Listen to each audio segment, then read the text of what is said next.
In 2008, Joe Garner was watching the economy crumbling around him, and people were losing their jobs, their savings, and their homes. As Joe watched this happening, he wondered how it would affect his life if he were to suddenly wake up with nothing but the clothes on his back.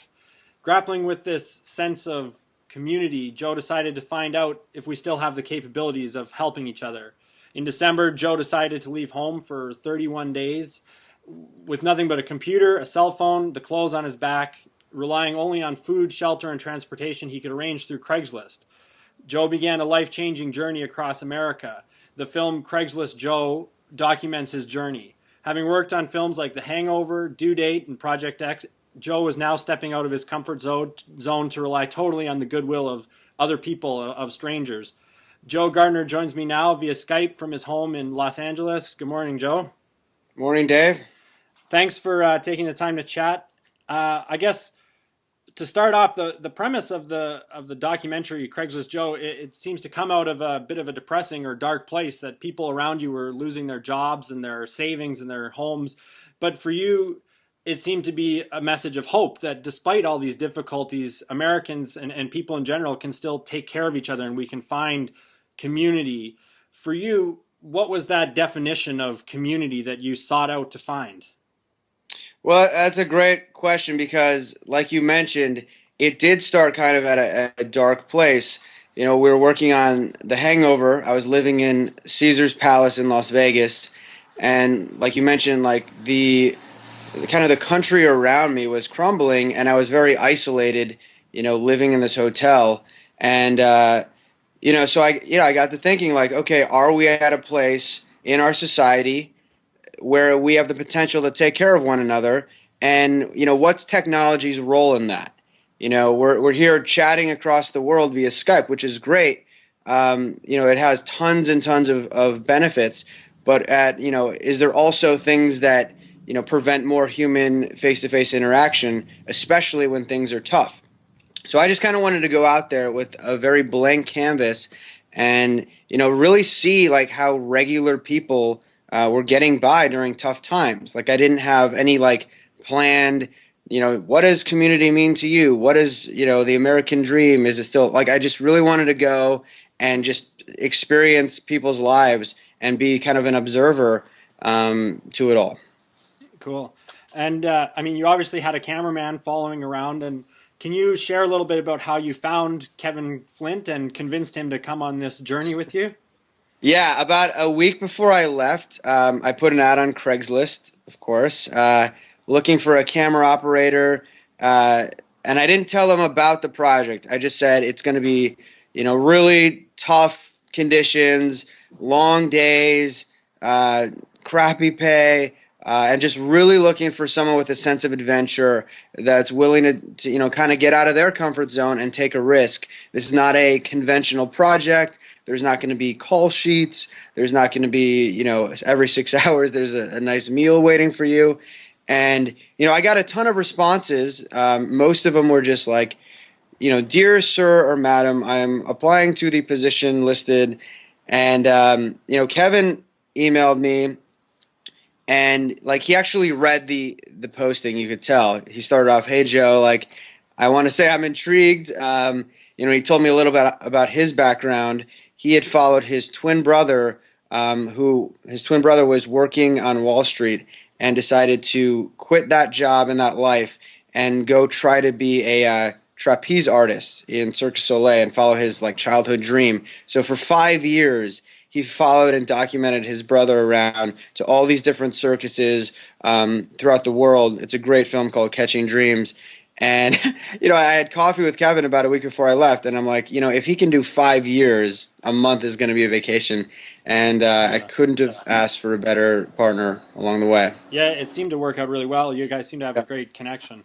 Do you think that people's reaction or trust in you was changed by the presence of the cameraman? And do you think you would have had the same success regardless of the cameraman being there? I definitely thought a lot about that, and of course have read, criticism about, oh, of course people are going to be nice. There's a camera. People want to be on TV. A couple things I did to try to diffuse that going into it. One, When I was making postings during the month, I never revealed I'm making a documentary. I never said there was a camera. I was just a guy looking to meet up. And there's this section called rideshare where people are, essentially, hitchhiking legally all over the country. And a lot of times it's in exchange for gas, or sometimes it's in exchange for company, or just someone looking to share driving responsibilities. So I would email every one of those people every day and just like, hey, I'm looking to get out of town. It didn't matter if they were going from, Santa Monica, California to Hollywood, or from Hollywood to New York. I just wanted an adventure. And it wasn't until after the people said, okay, yeah, sure, you can come along. Like, we exchanged a couple emails, a couple phone calls, established that trust and that rapport. And then I said, hey, is it cool if a camera guy comes along? We're doing this little project. And most people were okay with that because I had already established some sort of rapport. I certainly didn't want to like show up and not tell them, and then all of a sudden there's a camera. I feel that's the quickest way to like lose trust. And online interactions is all about establishing trust. But I didn't want certain people to help me just because it was in my posting. And I also didn't want certain people that I probably would have gotten along with great to kind of steer away from that. Like, wait, is this some sort of reality prank show? Like, no, I don't want to do it. So I just really wanted genuine interactions. And, I spent days with lots of these people, and maybe they're in the film for like 3 or 4 minutes. But when the camera's there for so long, and it's just one camera, and again, we didn't have any like stage sit-down interviews, you kind of forget that it's even there. You're just like along for the ride, and like I feel like people were just very genuine to me regardless of what was there. I think it would have been a lot harder if there was a whole camera crew and makeup and lighting. Yeah, that would kind of take people out of it. So I wanted to go as nimble as possible. There's no way to tell if it had any effect on people, but I definitely wanted to minimize that. Yeah. And with nothing more than the clothes on your back, an internet card, your laptop and cell phone, you went out on this 31-day adventure or challenge. And I'm sure in the first like few minutes or hours of leaving your home, you were filled with anticipation and excitement. And then as the first day or the first few days drew on, how did your feelings change? Were you scared, or did you ever feel like that the project wouldn't work out? Well, I want to add one thing to your intro to that. I also brought a toothbrush. I felt like no matter how hungry I got, I needed to be able to brush my teeth. No, but yeah, I didn't want to have anything planned going into it. I didn't want to have anything set up and arranged. It was as if I woke up one day and didn't have any friends or family I could talk to, not a dollar to my name, and literally had to rely on this online community to see if I could get by, if I could make connections and friendship and have an adventure. So yeah, like the first couple days was just about, basic survival. As simple as that sounds, it's just like, okay, like how am I going to eat? Like, what am I going to do? Like to sleep, and fortunately I started off in Los Angeles. It was, December, so it wasn't warm outside. But, for me, once I kind of got like those initial, bearings worked out, it kind of became about, connections after that. And then I, kind of got lucky and met this guy, Travis, who was leaving town. We made it up to Portland, and I met some incredible people up there. This woman, Susan, who was a healer at a co-op, and she kind of like showed me like a spiritual side to it. So that kind of opened my eyes a little bit bigger of like, wow, okay, there's something else out here. And then I made it up to Seattle, and I met this amazing family from Iraq that had just like a heart-wrenching story, but they were still like so resilient and so generous and giving, that, that's kind of a big turning point for me, that I realized it's not so much about like my little adventure, like getting out of my bubble. Maybe like initially I wanted to do that. It became so much more about what people are going through and just kind of the common thread, that we're all kind of in this together, from Seattle to New York. And I went down to Mexico, and just like, just hearing people's stories, to me was like the most inspiring part of the whole thing. Yeah. I mean, for me, one of the most touching moments of the film is when you spend time with this family from Iraq, and you seem really moved by their story of coming to America and touched by their pride and their patriotism for their new country. Did you have a feeling of sadness that despite the fact that these are great people, some Americans will never accept these people because of their skin color or the way they look? Oh, yeah. I mean, it was just heartbreaking to hear their story of, they fled Iraq during the Gulf War, and lived in these camps in Saudi Arabia, and finally, like after years, and like Mohammed, one of the guys there, he told me they showered like maybe once every 6 months, and finally made it to America. And then after September 11th, they said like everything changed for them. They it became like they were ostracized in their new home, and people said, get out of here, go back to your country. And again, not everybody, of course, but enough people where they felt like, wow, we don't belong here, and they ended up going back to Iraq. And once they got there, people in Iraq said, hey, you left us, like you're not welcome here either. So like here, this family is just trying to have a sense of belonging, and just reaching out, and all they have is each other. But instead of turning bitter and cold and like lashing out, they stayed strong as a family. They moved back. They found a home in Seattle, and got involved with some community organizations. And they are one of the most just loving, optimistic families I've ever had the pleasure of meeting.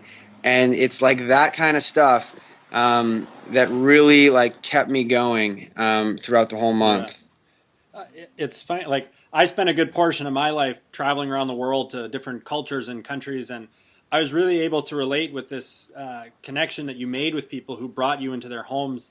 I was once in a Burmese refugee camp on the border of Thailand, and they welcomed me in, and they cooked this huge feast for me, and they had next to nothing, yet they wanted to give almost everything that they could to me just to show that I was welcome there. And it sometimes can be really overwhelming, this feeling that despite that they don't have anything or that they don't really know you, that they're willing to give so much to you. And were you ever surprised? Were you surprised by the genuine openness and caring that other people were able to give to you? Yeah, I was. I was kind of been brought up to look for the goodness in all things, and I think my parents and my brothers did a really good job of instilling that in me. I know there are great people out there, and there are not so good people out there, and it's just kind of, especially in tough circumstances, we all hope that people are going to do the right thing, but a lot of times it's not the case. So I was, surprised and amazed every day, and it was really hard for me to, like you mentioned, like when I'm into some of these homes, like really not wanting to put them out. And so like really figuring out, like they wanted to help, and like it was whether like, oh, okay, I could stay on their couch tonight. And like I figured like that's not gonna like financially put any burden on them, and maybe I could kind of clean their apartment in the morning and do something nice, a small thing. And it was like these small acts of kindness that people showed me that kind of added up, and was able to sustain my entire month. And then I was able to work in volunteering and kind of giving back, which was the most fulfilling part of the month for me. Yeah. Before you made the film, do you think you had that sense of openness and sharing with other people or people that you didn't know in your life? Yeah, I mean, I'd like to think that like I am and was like open to people, but the truth is, just like kind of caught up in the daily grind of life, you kind of forget to do that sometimes. And it's like, Yeah. I always like, hey, if someone asked me for help, of course I'd like to lend a helping hand, but it's just like, and this is a terrible excuse, but you kind of get like caught up in just a routine. And then before you know it, like, whoa, where did that year go? Yeah, exactly. And kind of feel a little empty, and like you haven't really stepped outside of your bubble, so to speak. And certainly when I got back, I made such a lot more conscious effort about that openness, to people around. Yeah. There was another really touching moment for me was when you were in New York City and you helped the woman Fran, and she had cancer, and you went to clean up her apartment and just spend the day with her. When you walked in, it looked like something out of an episode of Hoarders. There was just clutter and stuff to the roof, and but you spent the day with her, and you spent the day rearranging her apartment and just organizing stuff and just being a part of her life. And at the end of the scene, Fran sits down on this little couch that you made room for, and I noticed that you reach out to hold Fran's hand, and it made me think that despite that you were there to help her with her life, that during that experience, she was the one who touched your life that day. And would you agree with that? Do you think that's accurate? Yeah, I think that's a great observation. And with Fran and a lot of these people who I met, it was like honestly the pleasure was all mine of just being able to be touched, emotionally by their stories. And Fran, to this day, we still keep in touch. And she is such an amazing, powerful woman that has this like energy about her, and it's electrifying. Like you're in her presence, and yes, her apartment was filled. Like that scene that you were talking about, she's like, I think I have a couch in here somewhere, and it was like piled under tons of stuff. And I didn't, because I knew I was kind of passing through. I didn't want to collect up all this stuff and kind of drop it off at Goodwill, and then I'm kind of out of her life onto my next thing. And she wakes up and she's like, oh my God, like in the moment I agreed to let go of this stuff, and now I feel like I'm lost without it. So I really wanted to be sure that I wasn't going to like kind of rock her world, but just like kind of organize it. And like in that process, like I was moved to tears, by just her story and her spirit. Yeah, it's really interesting. I recently read John Krakauer's book about John McCandless and the movie and the book Into the Wild. It discusses what seems to be like a deep-seated need that we should, sell everything and just be out on the open road with no map and no plan, and that desire is somewhere inside of us. And it seems that along your journey, you met a few people who kind of had that sense or that mentality, and in some ways, it seemed like you were doing the same thing. Do you think that there's truth to that? Do you think that we do have this longing somewhere inside of us just to be out on the open road to see if we can survive? Yeah, it's kind of like that Jack Kerouac mentality of just like dropping everything and like hitting the road. And I feel like there is that like, I feel like in America, like my friends like in other countries, I feel like have that like travel spirit a little more than we do. But I feel like that basic need for me is more about, connecting. And it's not like I have heard like, oh, there is similar, I guess, in the sense of Into the Wild of just like kind of going out there with no plan. And it's an amazing, story. I think this film differs in I was really going out to seek connection and to see like what people are going through. As much as it was like a departure from my regular life and routine, I wasn't like trying to like just go as far away from like society as I could. In a way, it was almost the complete opposite of that. Yeah, I definitely. wanted to like get into the heart of our community and really see what's around me, because I felt like I was on the outside just in my own life for so long. But yeah, I think that need and that desire to seek adventure, kind of that rite of passage, and kind of see what else is out there, explore, connect. It is that kind of that ultimate, dream of people. I think, to kind of go beyond, and that curiosity is kind of what makes us as people unique. And you did. I mean, you did meet a lot of unique people on the road. Do you think Yeah. that people like when someone posts something to Craigslist like help me hang my TV and I'll give you lunch, or come to our improv show, or come jam with me? Do you think that these people are posting that because they're trying to find a sense of community themselves? It's hard to say. Every post I'm sure is different, but I feel sometimes it's like I need my TV hung, and like let's say my girlfriend's out of town, or I don't want to impose on my friends. Yeah, like I'll offer lunch if someone comes across that. Hmm. Sometimes it's like simple and like practical as that. And then I ended up meeting up. That's an actual posting. Meeting up with that guy, and we like really hit it off. Like we ended up playing like badminton in his front yard after we hung the TV, and it was just like once we were there getting what he needed done, it was like a time to just kind of hang out, and not everyone is going to be like that. People could see the film and like, oh, this is such like a one-sided, like everyone's good. There are tons and tons of things that didn't work out. For probably every 100 postings or replies, like I would get a few responses. But it's that kind of mentality. It's kind of like life in a way. It's a microcosm that not everything you're gonna do is gonna work out, and you're gonna fail. And once you like realize that, it's okay. And there were days that I went without food, without even finding a place to sleep, and like to me, because this was a choice, because I willingly and knowingly went out on this social experiment. It was okay that I was going without food or without shelter, because unfortunately there are people who that's their reality, who don't have this choice, who don't get to go back home to their friends and family when it's all done, when the camera shuts off. So because of that, like there wasn't like anything that I wasn't able to like mentally get through, because it's like, who am I to complain? Yeah.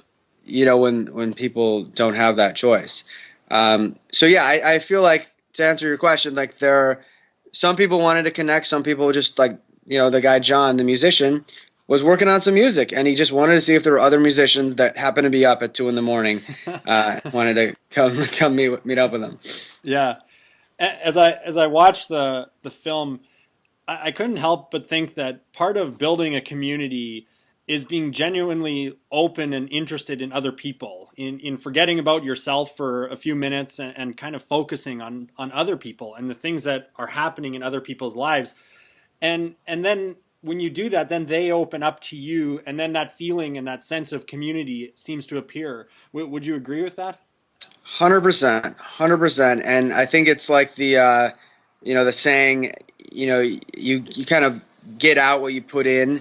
It's so true, and it's just like the feeling, when I was beginning the project, was really hard for me, of like, how am I going to eat? Where am I going to sleep? What am I going to do? Hmm. And then it was just like really hard and exhausting.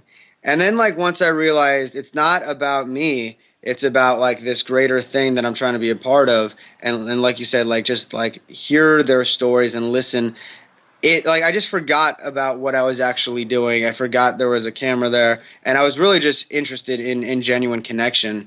And once that happened, it really became easy, and it wasn't about like, ooh, am I gonna make it? Like, sure, I dropped probably like 15, 20 pounds in the month, but it was so worth it, because like that didn't even become a factor of like kind of these minor things, like, whoop, it's been a week and a half, I haven't showered, you know.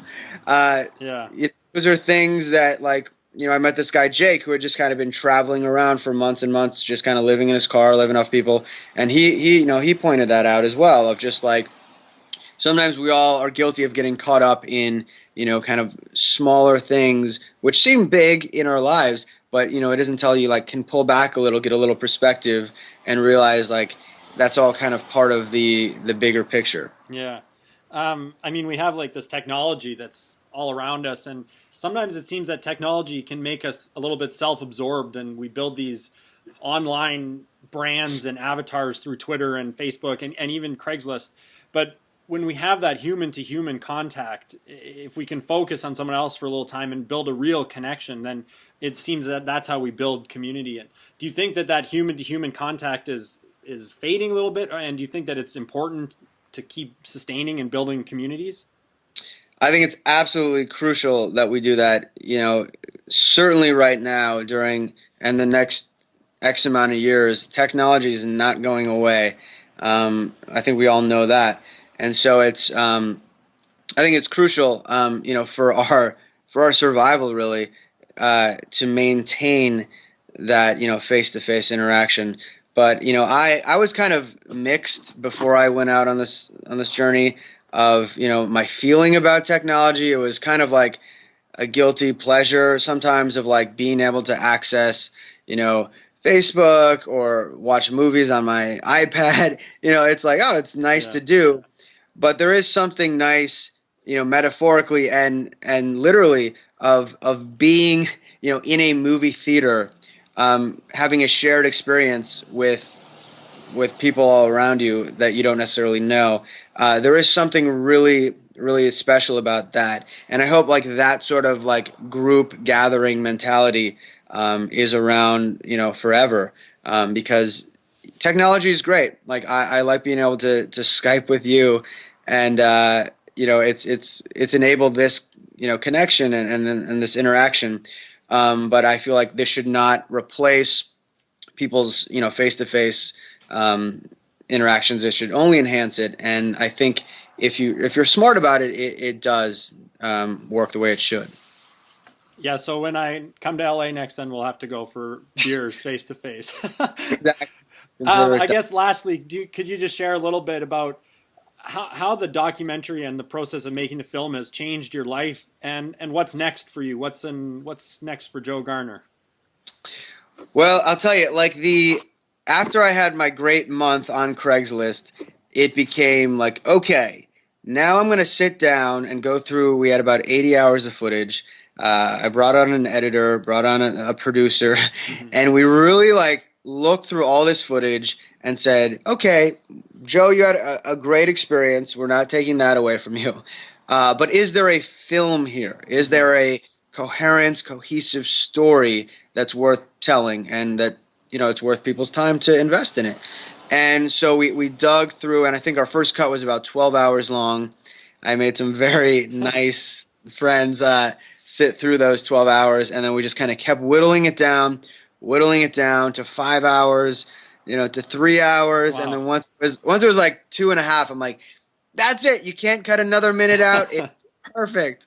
And of course, you got to keep grinding down, and it doesn't matter if that was like my favorite moment in the month. Like now, it's a whole new beast. It's a film now, and that's great that you had a great time with that person, but it's not fitting into the narrative that we're trying to tell, and so Yeah. it's got to. There's so many amazing interactions that we couldn't include in the final film. But I think finally, like once you're able to let go of, of your the preciousness of the experience, that's why I wanted to bring in outside people, an editor, a producer, people that really like had an analytical eye about it, that could help me, get this thing, down and into a digestible form. Yeah, so that became like a lot more challenging than I expected. Like you mentioned in the intro, shot this in 2008, and it premiered in August of 2012, and it's like I had tons more interviews to shoot. Like we shot for those 31 days, and that's it. So it was, yes, I had a day job, and like we weren't doing this full time. I was in, Thailand for Hangover 2, but yeah, it was like a lot of time really spent on making this, into a film. And yeah, so for what's next, we're potentially working on a TV spin-off of this, that hopefully I won't have to be in front of the camera again. I didn't want to do that. I was trying to convince a friend or one of my brothers to do that, and I was going to go shoot it because I had no Mhm. interest or desire to be that guy. And it was just kind of by default, like when everyone said no, I'm like, okay, I could probably find like a camera guy a little easier than someone to like be this guy. And so I became Joe. Yeah. But yeah, I'm finishing up a screenplay that I've been working on. This is a narrative, but it's kind of dealing in kind of that same vein kind of searching for community and yourself and kind of like what this all means, and how technology is shaping our lives, which hopefully I'll be continuing to work on into next year. That's really awesome. I mean, I hope that people who watch this little video, this interview, and people who watch Craigslist Joe, that they can spend a few minutes offline afterwards and go and make some of those precious moments and those build that sense of community themselves with that human to human contact.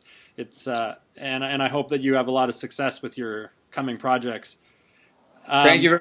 I'll just say, like, I've gotten, since the film has been out and it's on iTunes and Amazon and even Netflix, I've been getting those emails and like, Joe, like, thank you for making this film. Like, it's inspired me to go, work at a charity or give back or call an old friend, or just, people like literally posting on Craigslist, like, anyone want to meet up? I will say with caution, please just be smart about interactions. Meet in a public place and, let a friend know where you're going, bring a friend with you. But I think, like, once you get that down of like, okay, obviously you got to be safe about any interaction, especially online. You just really should embrace it and try new things. You don't necessarily have to take like a month off of your life, because I know that's not practical. But it's like you can do it in small steps and in big meaningful ways. That's both going to fulfill you and just kind of like you said, create like this community out there that I know still exists. Yeah, definitely. Craigslist Joe is out now. It's available through iTunes. That's where I watched it, and Netflix and Amazon and all the other ways you get your movies. There'll be links to Craigslist Joe on this video. And so we'd really love anyone who watches it to support Joe and his coming projects and support this film and share this film. It's a really great story and it's worth it. Joe, thanks so much for your time and for inspiring us with this film. It's been a real pleasure to talk to you today. Thanks for having me, David. I really appreciate the interview. No problem.